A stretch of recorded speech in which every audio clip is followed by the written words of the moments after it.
Welcome to r/MaliciousCompliance, where we share stories of people conforming to the letter, but not the spirit of a request. And today we have 3 great stories, so subscribe, hit the like button, and let's begin.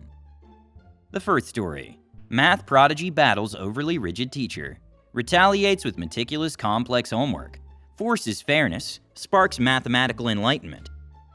The second story: Stranded by hospitalized boss, employee capitalizes on friendship, secures $27K bonus instead of raise. The third story: Council employee watches explicit videos, protest deletion, CEO confronts, chaos ensues. Today's first story is, "Oh, you want some mathematical rigor? I'll give you some." Backstory: This happened while I was in 12th grade. I'm pretty good, and by that I mean without false modesty, that I was basically dominating my entire school at maths. It was and still is one of my main passions, and I was basically 2 or 3 years ahead of the required math level. I also have a pretty large math culture, which will be important later. Once again, this is not to brag, but just to give you an idea about why messing up with me about maths isn't a good idea. The story: My 12th grade teacher was special. It was his first year at this school, and for context, he was an old, very old, prideful jerk, like the never wrong type. Now I know that math is all about rigor, but every mathematician out there will tell you that excessive rigor isn't helpful at all, and often hide the actual maths. This teacher wanted everything to be detailed, like excessively detailed. If you skipped one line in your derivation, you would lose points. Even though, as I said, this line could easily be done in your head. Like if you ended up with 2 times 2 plus 1, and you were enough of a fool to write on the next line equals 5, you would lose 1 point because you didn't write equals 4 plus 1, and only then equals 5. Now, I get this kind of rigor can be good when dealing with a new topic, but this level of detail in 12th grade is stupid. The part that really made me angry was the grades. I would usually end up with perfect grades. Side note here, where I live, grades aren't given as percentages, so I'll translate the notes in approximative percentages, but not with him. I barely succeeded in getting higher than 70%, whether in tests or in homework, and even though everything was correct. And I didn't really care because the grades in themselves aren't really important for future school admissions. The position in the class was, and I was still very much at the top. No, what made me very angry is the other students. Other side note here, I plan to become a math professor, and I always helped my classmates when they had a hard time in maths, explaining concepts and whatnot. This year, everyone's grade plummeted. I'm talking about hours of hard work to go from 25 to 30%, and for them, the future wasn't as sure for me, because the ranking was always changing. On the day before the holidays, he gave us back our homework. I barely had a 60%, and my best friend, who was struggling with the topic, basic integration, ended up with a 10%, even though any reasonable teacher would have graded her something like 60%. The revenge. I went ballistic. The end of the year was slowly approaching, and such disastrous results could bar my friend, and a lot of other students, from getting accepted in the schools they deserved. But the teacher gave a homework for the holidays. I had 2 weeks. I've had enough of his SH, and the revenge is coming. Remember when I told you I had a lot of mathematical culture? This happens to include axioms of ZFC set theory, and the work of Bourbaki. To those who didn't understand a single word here, maths in their purest form are based on some elementary bricks that have to be assumed and can't be proven, even though they seem intuitive. Those bricks are called axioms, and the ZFC set theory is a collection of such axioms. Nicola Bourbaki is a fictive name given to a group of mathematicians that decided to rewrite maths based on the axioms. Their work consists pretty much impossible to read cumbersome notations that are as rigorous as you can get. So I did exactly that. Day and night with very little breaks, I wrote hundreds of pages of pure, unreadable, cumbersome but rigorous maths. A level of rigor even my teacher himself wasn't expecting from anyone. And this wasn't easy because I had to construct the theory of integration from scratch. It was actually a nice experience because I ended up stumbling on very interesting topics, but it was exhausting. Still, after 2 weeks, I successfully completed the homework with absolute rigor. Now, I could have said absolute horse SH for most of it because I was pretty sure that he would go through all that, but it ended up being a personal challenge that I happily completed. The reaction. On the first day of class, I arrived a little bit early with my bag and a suitcase to contain this massive amount of paper. Handwritten, mind you. Before their teacher arrived, I took my work out of the suitcase, and my classmates were confused. No one except my friend knew my plan. When the teacher arrived and asked us to bring him our homework, I let everyone do it and then I stood up, picked up what my ridiculously sized homework, and walked slowly to his desk, while his face was more and more puzzled with every step. I laid it down on the pile with a big smile, and started to walk away when he interrupted me. "What's that?" "My homework, is there an issue?" "I want to talk to you after class." All of this was expected. I knew he wouldn't confront me in front of the whole class, because I already proved him wrong a couple of times before, and he was way too proud to accept it. So I went back to my desk, not without maliciously smiling to the whole class. 2 hours later, the class is finished. I go see the teacher, and the dialogue went something like this. "You wanted to see me?" "Yes." "This is obviously not your homework. What is this?" Now, my goal was to play dumb and let him realize all by himself what I did. "I don't get you. This is my homework. What's the issue?" "This isn't possible. It's way too massive. For the last time, what is this?" He was boiling with anger from my apparent lack of understanding, and this was glorious. "Well, it wasn't easy. Sure, it's a lot, but it is my homework, sir." Realizing this wasn't going anywhere, he told me to go. When I burst out of the room, everyone basically jumped on me to ask what was going on. I explained them everything, and we were all laughing our A's off when the teacher left the classroom, even more puzzled. The aftermath. 3 things I didn't tell you about this teacher. First, he prides himself with grading our papers as fast as possible, sometime in one evening. Second, nobody likes him, and by that I mean all other teachers' administrations despised him. Teachers because he's messing with our grades, administration because he's an endless source of complaints. Third, holiday homeworks are worth a disproportionate amount in the final grade. On Wednesday, he gives us back our homework, but mine is missing, obviously. I ask him, "Sir, you didn't give me my homework back." He looked at me with the nastiest gaze one can imagine, probably because he tried understanding what I wrote and failed. "I'm not grading that." "Why?" I asked with the most theatrical shock tone, which induced a few chuckles. "You know why. Stop playing nice." The day goes on, and once again this was expected. Final part of my plan is coming. I go directly to admin. Side note, I don't really know how the school's hierarchy are designed in other places, so admin here means people that are in charge of him and can force him to do stuff.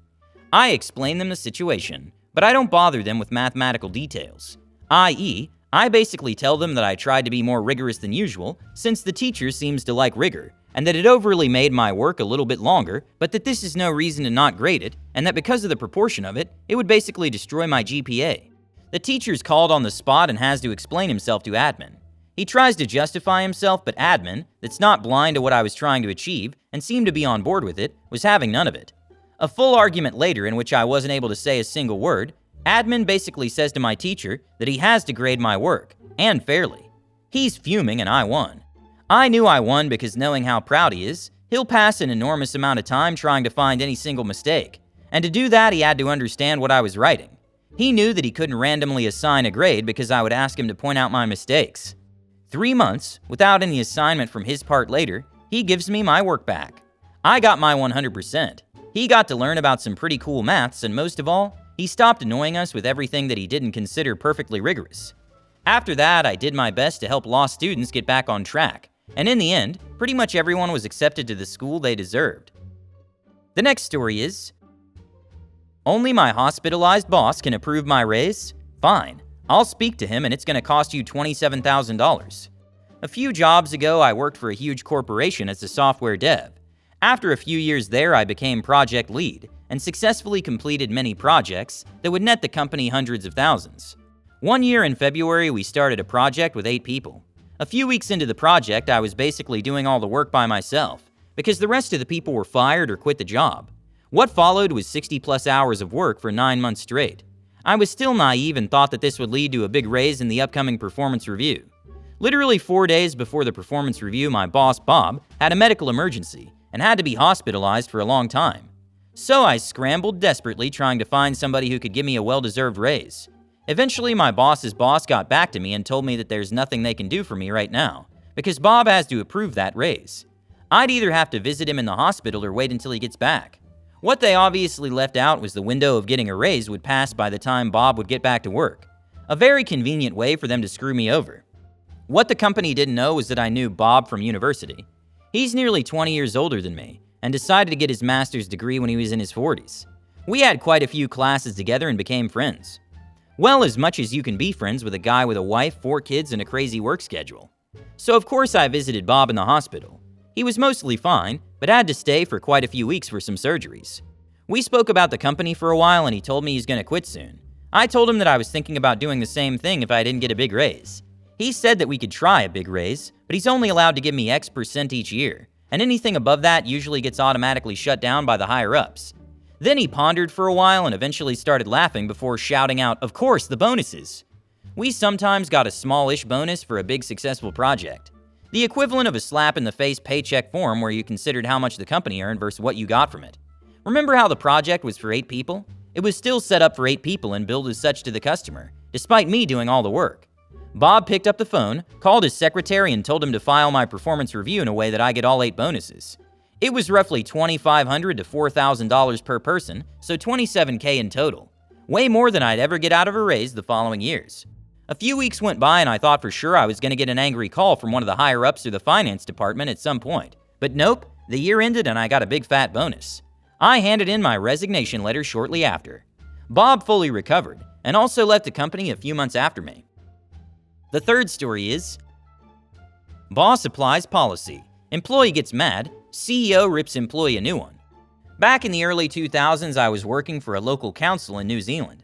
If you're not aware, NZ has a central government and a series of local areas around cities or rural boundaries, each run by an elected mayor and council. The day-to-day business is, of course, done by employees in a typical business structure. One of the things about this is that all the computer systems are regarded as being owned by the council, and kinda sorta by the populace. If a member of the public wants to see what's on the computers, they can make a request under the Official Information Act and see pretty much anything, except private data. Private data being defined by the Privacy Act as basically names, addresses, birth dates, phone numbers, etc. Also working in the council offices was a small business that had an exclusive contract with the council. This group handled the more physical aspects of the council systems, maintenance of roads, sewer and water systems, etc. If the council said we need a new pipe there, this small business made it happen. Thing is, the small business leased, this is important, their computers from the council. The small IT team, 3 people including me, built and supplied those machines. We owned the software that was on them, and they were connected to the internal council network. This meant they were subject to the same local government and council policies as the rest of us. Periodically, we in IT would clean out large files. Early 2000s, when storage was expensive, and we were limited due to budget, etc. Now the staff were fully aware of this, and knew to keep personal files to a minimum. If we, during a purge, found large personal files, we could delete them at our discretion. During this time, we found some videos on an SB employee's machine. It was adult videos. Because this violated council policy in oh so many ways, we deleted it quietly. The employee in question complained, claiming we had removed personal files. I never saw the videos, happily, but my understanding is that he wasn't in them. They were stuff he had downloaded. We pointed at the policy. He went to the CEO and complained. The CEO came to us. My boss had figured this might happen. The employee in question was an interesting guy, and showed the CEO one of the videos, which was on the backups, just in case we deleted something we shouldn't, and had to restore it.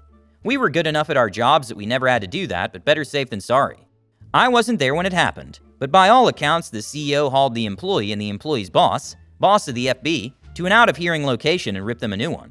The only reason the employee wasn't fired was because he technically worked for the SB and not the council. FYI, we would regularly block adult video sites. But being the early 2000s, new ones popped up all the time. Unless an employee tried to access them, we probably didn't know they existed. It's not that we were prudes, it's just that most staff weren't stupid enough to browse that stuff at work. Hope you enjoyed these stories. Don't forget to hit the like button and subscribe to the channel.